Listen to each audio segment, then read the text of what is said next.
bino nyonso bozolanda Stéphanie La Rose na La Rose Show. Bienvenue encore dans La Rose Show. Lelo na ye awa pour Alexa bino faux de teint moko na sombaki ozali ya Mélanie eza faux de teint o nem que so toyebi Mélanie faux de teint ba faux de teint o ezali ya sika na compagnie na bango pe bazoteka ngo 13 livres mais o yanga la sombi yango na eBay parce que toyebi ezali compagnie moko ezaka na États-Unis donc eza na UKT mais batekaka pe biloko na bango awa na UK mais faux de teint o loko ezali faux de teint sika eza vraiment na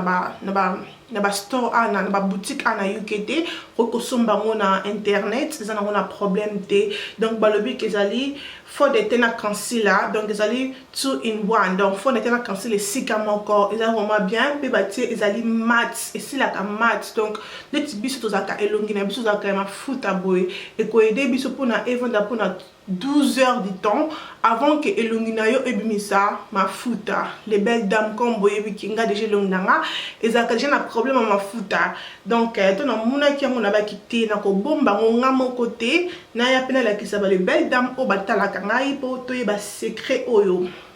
ezali vraiment moins cher faut les termes eza boye loko na sepeli nango po koki ko pomper ou bien sûr au monde qui comme il sila ko fungola ngo boye pe oche eza na problème mon côté donc eza vraiment kilo no mo monta ezali kilo vraiment ko chango boye ezoko yate ezali kilo fo de teint oyo ezali kilo ezali vraiment bien na sepeli nango donc comme na lobby eza nango moins cher mais ezo sala biloko ezo sala pour son biso ezala bien pe pour son biso e wumela avant que ebota oil na elongi na biso yango na biki na komeka mona bino totala ndenge ezali so balobi pa ke oui pe ba biki ezali medium moko pona komba biso ba tâche so ko biko ezali pe moko ba tâche ezali vraiment ekobomba ba tâche nyonso te mais eza medium pona kobomba ba tâche so tamte ba tâche ebelete au mona ke kobomba ba tâche na yo nyonso na elongi ezali bien bo excusez nga pona voix donc voix na nga na ebite pourquoi eza bongo donc vous excusez nga na voix mais na koloba mingi te tokobanda pour te bandenge fo de te oyo ezo sala merci et le kolboso on ko sala na ko chana no base na elongi nanga na zo sala la Nivea déjà la que sabina ngo le belle dame et on est na ko sala ngo comme base na elongi nanga yi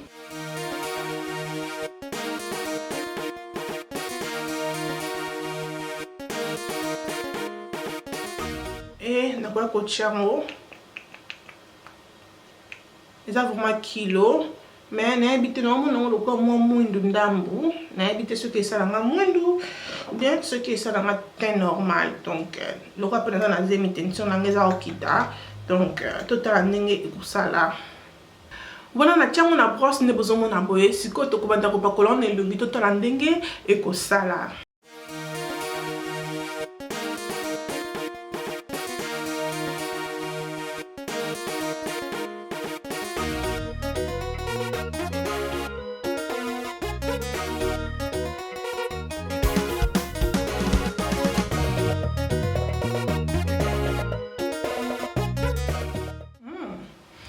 une belle dame na sepeli nango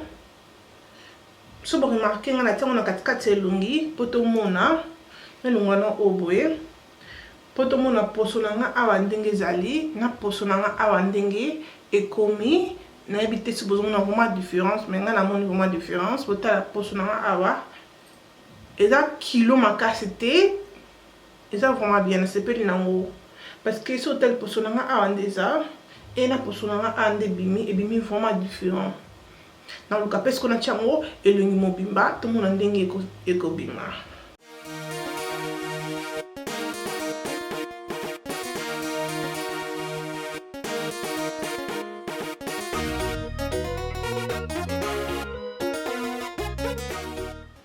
kotia faux de teint nanga les belles dames boyebi bien qu'il nga ko la brosse après ko la brosse ça la éponge nanga o ya beauté pendant ko benda place nyonso faux de teint nanga evanda nga bien na poso pona eningana te déjà faux de teint on a sepeli na mingi eza moins cher pe nde vandi singa teinture vraiment on dimate que faux de teint o ya so bien kaka 13 livres les belles dames le mo bomoni vraiment des poso nanga za ki liboso et ndenge poso nanga ezo changer donc e bombinga ba tâche donc oh te na sepeli nango na yebi soki bino mpe nde bozomona yango soki eza sava ou pas. Opinion na bino mpe kosala na bien okomante na se wana ekozala bien mingi.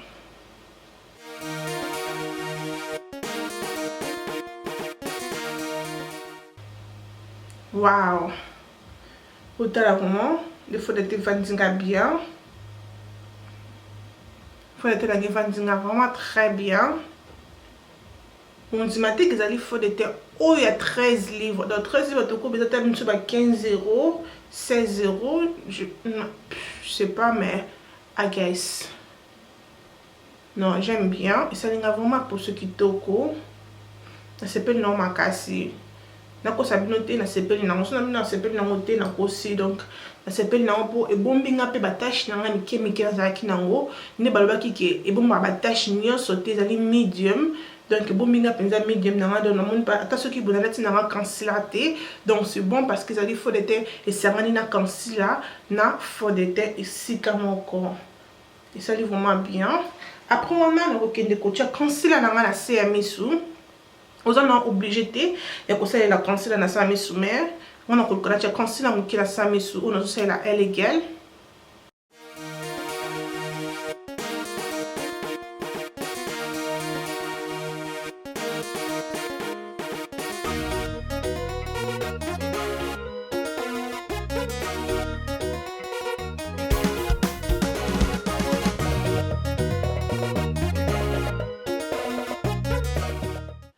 Le vraiment n'a qui a été pour le bela concealer, n'a qui a pour le bela fond de teint on n'a pas collé.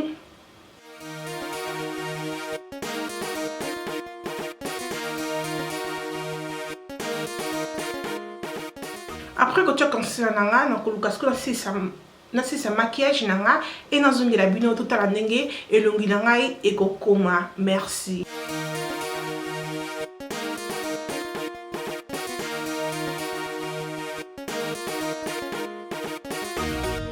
Si on a zongi ton assis maquillage na ngai bon mon ndenge elongi nange komi vraiment bon na sepeli na fond de teint haut donc ne recobaké sur 10 na ko pesa ngo 8 ba 8 et demi pour na sepeli nango mingi ezali bien fond de teint au Milani ezali bien en tiango a pour bien so mango ce que vous allez tenir mon compte ko na ngai ko ki ko non numéro o ezali on la saleli ezali numéro 13 ezana problème mon côté na côté ali na on a se bisika na sombi yango ezali 13 livres na sepeli nango pour bien mona bah faut de temps tout somba comme on sommes faut de temps il y a 40 livres il y a 50 livres mais oh ils ont encore 13 livres mais ils ont ça et là comment bah faut de temps oh presque nyonso on a somba cher seriously na sepeli na faut de temps oh donc oui c'est bien parce que zumbongo lingo somba faut de temps na yo mais ka faut de temps oh bah ça na ba couleur ebelé pour na biso ba tout mwindu mais ka yango yo moko ko commenter na siko ba ki oui la rose faut de temps oh ça vraiment kitoko na tie faut de temps oh tozali 14h17 de natif fond de teint nangai 14h17 na kozonga encore ata pona 4h du temps pour tout la soki elongi na biso e kozala ndenge nini comme boyebi kezali mbala liboso na salela ngo ne koluka kena filmer encore ata pona 3h ou 4h du temps pour la kolakisa bino ndenge elongi nangai e kokoma donc nous sommes les belles dames na sepeli nango déjà comme ça et ça déjà c'est bon et l'équipe déjà bah fond de teint ebelé o ya cher et les kiango e vandinga na po bien pe nazo ka kiloté donc pe ekanginge longi non senti penser que longi eza ko kangama donc total à ceux qui ekobimisa huile avant 4h du temps ou bien ekobimisa huile avant 4h du temps té. Donc les belles dames na zongi pour la sabino na za libanda na auto ça ba shopping après n'habiter na filmer la phone pour lancer les téléphones donc monique na toki kaka na zolo donc comme déjà 17h na salle nango 3h du temps ou 4h du temps na biso TR na filmer qui dans libanda donc na salle nango 3h 4h du temps mais faut de temps et vandinga kaka de nous bozo monande elongi nange ezali kitoko oyo wapi donc c'est pas nango mingi bozana ya pembeni botala open utiliser phone mais botala des obima et vraiment joli j'aime bien moi mon kolanga na singi yango te donc mon kolanga za même ya kauka mais faut de temps oyo ezakito Merci na bino nyonso bandi nanga ne bande pe bokomi nanga na suka nzambe ya pambola bino nyonso ko bosana te ce qui vidéo et sepeli sio ko aimer yango pe ko partager yango e kozala bien mingi pe ko bosana te kozala abonner na chaîne na ngai avant obima ko sala nga bien makasi ko bosana te ko landa ngai na Tsukongo na Sepela TV. Merci na ba boss brothers, merci na mutolanda kangai wana tukutani à la prochaine tinate et community na bye. Yeah, les belles dames, le 26, c'est anniversaire nangai. Et ça la bien, c'est continuer la vidéo comme là on filmé mon mon téléphone. On souhaite un joyeux anniversaire. Et ça la bien. Donc le 26 avril, oyo is anniversaire nanga. On s'est souhaité un anniversaire. On tient une vidéo na yo pe on a page nanga Facebook et que ça la bien makasi. Merci.